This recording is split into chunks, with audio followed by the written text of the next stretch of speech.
A Regency Christmas. Were Christmas celebrations very different in Regency England than they are today? Well, let's have a look and see. To start with, there were no Christmas trees and no Christmas cards. They came into fashion in the Victorian era. Disappointing? Well, maybe not.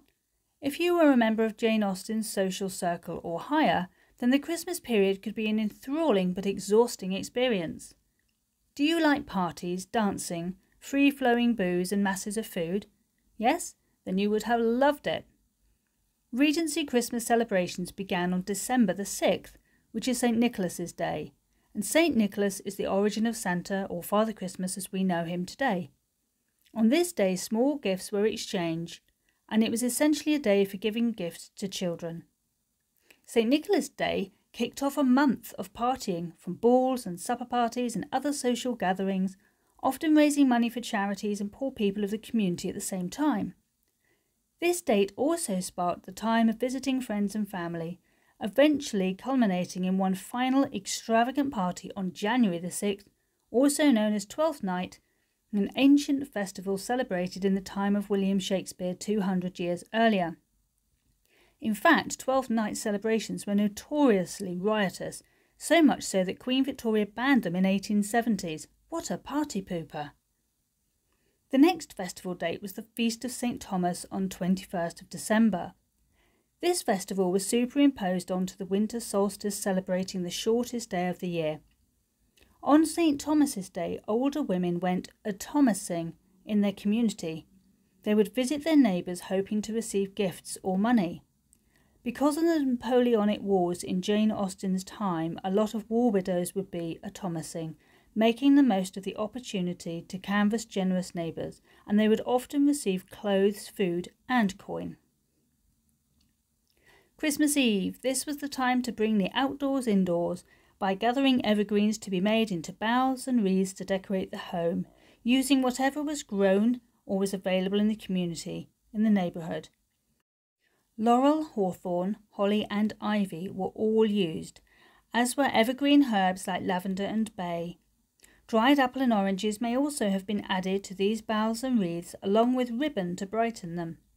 Imagine how the warmth of the room would stimulate the aromas of the fruit and herbs. How wonderful it must have smelled. You have probably seen wreaths made of dried oranges, lemons and cinnamon bundles in your local Christmas market.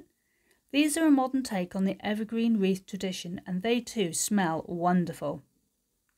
Mistletoe was collected and garnered into a kissing ball or bough, under which kisses were exchanged.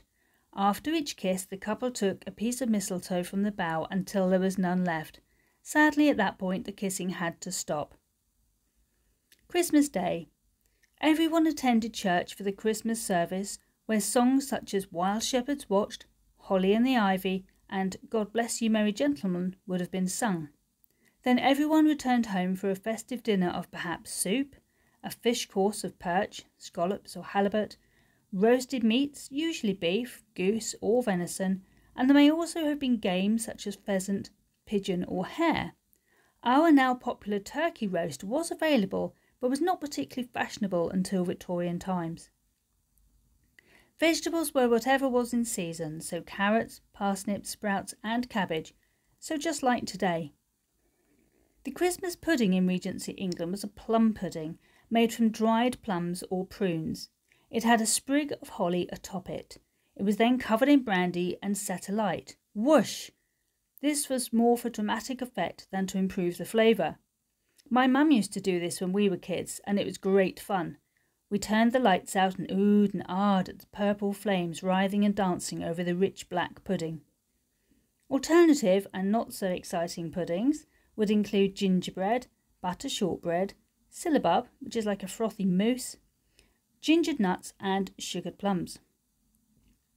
Mince pies as we know them, or Twelfth Night pies, were a bit different in Regency England, as they literally were made from minced meat, usually beef, along with dried fruits and spices and suet, so they were not as sweet as they are today.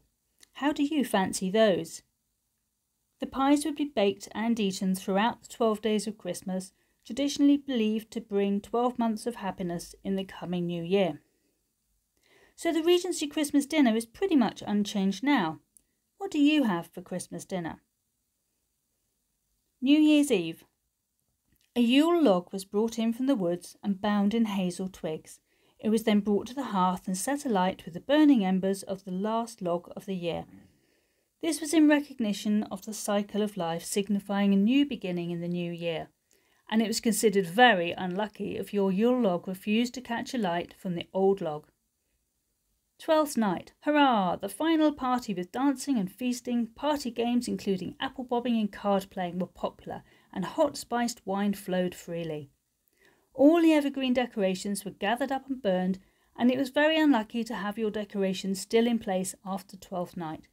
I take my decorations down by Twelfth night. Do you? We are a superstitious lot. Jane Austen's surviving letters are scant regarding Christmas itself, but do relate to balls and suppers she attended during December. But in her book she provides a wealth of scenes regaling gaiety of family gatherings, parties and balls, and amusing small children in making decorations. What a wonderful time of the year. Look out for our video on making a Regency-style evergreen wreath coming soon.